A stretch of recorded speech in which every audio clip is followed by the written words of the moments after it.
Y ahora vamos a conversar con Farid Cajat sobre la gira de Dina en Nueva York. ¿Cómo estás, Farid? Muy buenas noches. Cuéntanos un poco, ¿cómo podríamos resumir la gira de Dina Boluarte por Nueva York? Que ya ha dicho que ha puesto los ojos al Perú en el ojo del mundo, ¿no? Ha dado una presentación ante la Asamblea General de las Naciones Unidas. ¿Cómo calificarías el desempeño de esta gira teniendo en consideración que hasta hace unos meses esta gira hubiera sido imposible, ¿no? Sin que el Congreso permitiera que Dina Boluarte despache de manera remota. Sí, bueno, es una gira que fue posible por una ley de dudosa constitucionalidad, pero parte del problema es que ya no hay división de poderes, o prácticamente ya no la hay, y no hay un tribunal constitucional independiente que pueda establecer de manera fidedigna si su salida era constitucional o no. Y más que ponernos en el ojo del mundo, nos puso en el ojo de la tormenta probablemente, porque reprodujo a nivel internacional el tipo de debates que hasta ese momento se habían tenido a nivel interno, sin decir nada particularmente sustancial en su discurso, y con la presidencia mintiendo descaradamente para hacer aparecer la agenda como una más recargada de lo que realmente fue. Que sí, que ha sido increíble este post que vimos de la presidencia de la República, ¿no? En la que se hablaba de una reunión entre Dina Boluarte y el presidente de los Estados Unidos, Joe Biden, en el que todo indica que ha sido literalmente una foto, ¿no? Una oportunidad para tomarse una foto y una conversación que no debe haber superado el minuto, pero que se plantea como una reunión. ¿Qué nos dice un poco esta necesidad de comunicar por parte de la presidencia de la República, de que se ha hecho más durante el viaje de lo que se ha podido hacer? ¿Y qué nos dice también lo raquítica, por decirlo de alguna manera, de la agenda de Boluarte durante este viaje? Bueno, ahí en esa foto lo que hay que ver es un detalle. Si realmente fuera un evento, digamos, de encuentro presidencial, los presidentes, primero no estaría la primera dama de los Estados Unidos, y segundo, los presidentes estarían flanqueados por las banderas de ambos países. Ahí está la primera dama y las dos banderas son banderas oficiales norteamericanas, porque es una recepción que da el presidente de los Estados Unidos, y Dina Boluarte, como muchos otros jefes de Estado que acudieron a la Asamblea General de la ONU, simplemente los saludó al ingresar, y eso es lo que refleja la foto, ¿no? Uh -huh. Eh, en general, el tema es que, uno, Perú no es un país particularmente importante en el concierto internacional, contra los que nos gustaría creer. Digamos, somos el centro de nuestro mundo, pero no del resto del mundo. Pero además, sin embargo, siendo eso también cierto en el caso de Ecuador, más de un periodista ha hecho notar que la agenda de Guillermo Lasso, un presidente sumamente impopular y a semanas de dejar el cargo, fue bastante más recargada que la de Boluarte. Entonces, precisamente tal vez porque Boluarte buscaba legitimidad internacional, es que algunos presidentes o jefes de gobierno prefirieron no prestarse a esa posibilidad, porque no deja de llamar la atención la orfandad de la agenda de Boluarte.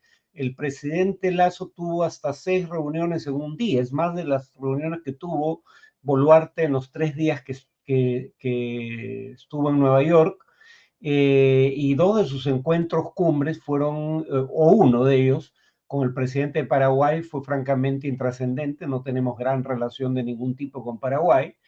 La relación, la única, digamos, el único encuentro que da cuenta de una relación importante es el encuentro con Boric, presidente de Chile. Eh, pero digamos, llama la atención la poca repercusión que tuvo, y cuando tuvo repercusión, por ejemplo, el diario El País hace notar las protestas en su contra, no el discurso que dio ante la Asamblea General, que en general pasó desapercibido.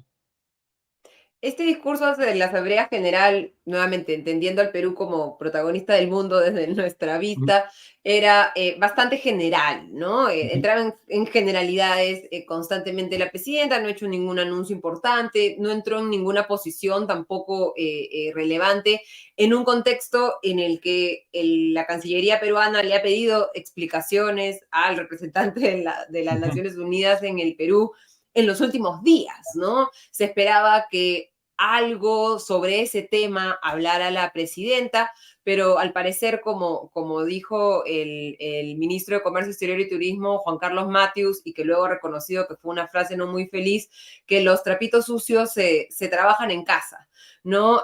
Ha habido, ves, una intención de separar un poco la agenda local y plantear una agenda internacional que no está directamente relacionada con lo que está pasando con el Perú o incluso en nuestra relación directa con las Naciones Unidas y sus distintas organizaciones? Y lo que pasa es que no se podía separar ambas agendas porque Dina Boluarte estaba en ejercicio del cargo de presidenta mientras estaba en Nueva York. O sea, si hubiera un vicepresidente en ejercicio, ese o esa vicepresidenta hubiera tenido que asumir el cargo temporalmente, pero toda la discusión donde se discute la constitucionalidad de la decisión final, toda la discusión era si podía seguir gobernando sin un vicepresidente encargado desde Nueva York. Entonces, ¿cómo vas a separar las agendas si anuncias un estado de emergencia en el Perú, pero lo anuncias en Nueva York? Dicho sea de paso, ¿cómo vas a tratar de convencer a los inversionistas de que la situación de seguridad está bajo control cuando anuncias un estado de emergencia en el exterior? Eh, ¿Cómo los inversionistas van a creer en las palabras de la presidenta cuando la inversión privada, en un contexto en que la macroeconomía se mantiene estable, eh, la inversión privada viene cayendo un año completo? El último semestre el gobierno anterior, pero todo el primer semestre ya bajo Boluarte, y cuando ella avala la conducta del Congreso al realizar una investigación sumaria contra la Junta Nacional de Justicia desde Nueva York. O sea, la que fue a lavar trapitos sucios al exterior fue ella, no quienes le preguntaban por los anuncios que hacía. En cuanto al discurso, por ejemplo, dijo, queremos ser parte de la OCDE, la Organización de Cooperación y Desarrollo Económico. Bueno, acabamos de antagonizar a 7 miembros de la OCDE que emitieron un comunicado junto con un país más, si no me equivoco, Argentina, que no es miembro, criticando en buena medida los intentos de acabar con la división de poderes en el Perú. Entonces, queremos entrar a la OCDE, pero a la vez nos peleamos con los miembros de la OCDE cuando nos piden que cumplamos con compromisos internacionalmente asumidos, por ejemplo, a través de la Carta Democrática Interamericana. Y ella habla en su discurso, de un acuerdo para digamos, cooperar internacionalmente en la lucha contra el fenómeno del niño. Pero a ver si intenta ella salir del país para tratar de articular esa cooperación sin que salten a la palestra los temas de derechos humanos y crisis democrática en el Perú. Entonces, yo no entiendo para qué quería ir, honestamente. No veo qué tenía que ganar, pero claro, no, digamos, nuestro Congreso y el Ejecutivo parecen vivir en una realidad alterna donde no antagonizamos gratuitamente a la OEA, a la ONU y a países que son socios del Perú. El balance para ti entonces es negativo del viaje. Pero en honor a la verdad no veo cómo podía ser de otra manera, ¿no? Uh -huh. Dadas las circunstancias. Tal vez lo único bueno que se puede decir es que no fue todo lo malo que pudo haber sido. No intentó defender su gestión en materia de derechos humanos, que eso probablemente hubiera llamado la atención poderosa y negativamente. Pero en general no había mucho que lograr. Si creía que iba a obtener legitimidad internacional, claramente se equivocó. Además de la Asamblea General de las Naciones Unidas, hubo de manera paralela un foro de inversiones de la Alianza del Pacífico, ¿no? Que la Alianza Ujú. del Pacífico ha sido uno de los tormentos de Dina Boluarte, luego de que el presidente mexicano que tenía la presidencia pro tempore de la Alianza del Pacífico, en la que estamos México, Perú, Colombia y Chile, se negara a entregarle a Dina Boluarte la presidencia pro tempore. En esta reunión han estado inversionistas de los 4 países, se ha hablado de cooperación, de atraer inversiones, pero también hubo un momento en el que 2 personas se manifestaron en contra de Dina Boluarte precisamente por los casos de violaciones a los derechos humanos cuyos resultados y sanciones todavía no vemos, ¿no? Ujú. ¿Cómo ves este tema de Dina Boluarte y la Alianza del Pacífico en un contexto en el que además su principal reunión fue con el presidente de Chile, que fue su Sí. aliado para llegar al punto en el que estamos, ¿no? Sí, con todo lo crítico que ha sido el gobierno de Boluarte en materia de la Alianza del Pacífico, el responsable de la crisis es Andrés Manuel López Obrador. Ahí sí, Boluarte no es la culpable, ¿no? López Obrador además ahora dice cosas tan absurdas como que no va a ir a la cumbre de APEC en San Francisco, uno porque no tiene relaciones con el Perú y dos porque no reconocen al gobierno de Perú. Primero sí tiene relaciones con el Perú a nivel de encargado de negocios, no de embajador, pero hay relaciones diplomáticas. Y en segundo lugar, APEC ni siquiera es formalmente una reunión de estados. Como están en APEC tanto la República Popular China como Taiwán, la República de China a secas, que no se reconocen diplomáticamente entre sí, no se habla de 25 países, sino 25 economías. O sea, ni siquiera hay necesidad de reconocer a Perú para estar en APEC, como muestra el presidente de las dos Chinas. El evento no es ni en el Perú ni sobre el Perú, es en San Francisco. Eh, pero el punto es que sea quien sea el responsable, la Alianza del Pacífico está atravesando una crisis política. Y sus logros en ciertas áreas son francamente menores. No ha logrado integrar un nuevo miembro en 11, 12 años. Y dicho sea de paso, si gana la candidata González en el Ecuador, no lo ha dicho ella, pero ya lo dijo Rafael Correa desde Bélgica, Ecuador no va a suscribir un acuerdo de libre comercio con México, que era la condición previa para que Ecuador pudiera integrarse a la Alianza del Pacífico. O sea, por lo visto, podríamos perder Ecuador. Y además, en materia comercial, los grandes avances que ha habido han sido a través de, que cosa que es requisito de la Alianza del Pacífico, los acuerdos bilaterales entre los estados parte. Pero no queda claro cuál es el plus que aporta el proceso de integración regional, más allá de esos acuerdos. Entonces, a nivel de inversión sí hay avances significativos, ¿no? Y acuerdos específicos como intercambio de académicos, estudiantes, etcétera. Pero no parece que vaya a haber avances en el futuro inmediato, por lo menos no mientras López Obrador sea presidente de México. La búsqueda un poco de la promoción de inversiones, de reunirse con inversionistas, es que el Perú sea un poco más atractivo. Hablabas como del estado de nuestra macroeconomía, que está, digamos, en descenso el crecimiento, pero estamos estables, no estamos en un Ujú, problema fiscal todavía, ni mucho menos, ¿no? Eh, y un poco en ese foro de inversiones se veían estas protestas y la actitud de los empresarios, inversionistas más bien de como que aplaudir y decir Perú, ¿no? Porque hay que plantear una buena imagen en el extranjero ujú. para atraer a los inversionistas. ¿Te parece que en ese sentido ha sido estratégica o adecuada un poco la visita de Dina Boluarte a Nueva York, que va a mover de alguna manera la aguja en la atracción que puede tener o generar el Perú en este momento para los inversionistas, que mal que bien lo que buscan es seguridad, ¿no? Tranquilidad y predictibilidad respecto a qué puede pasar con la economía y con la política de un país en el futuro?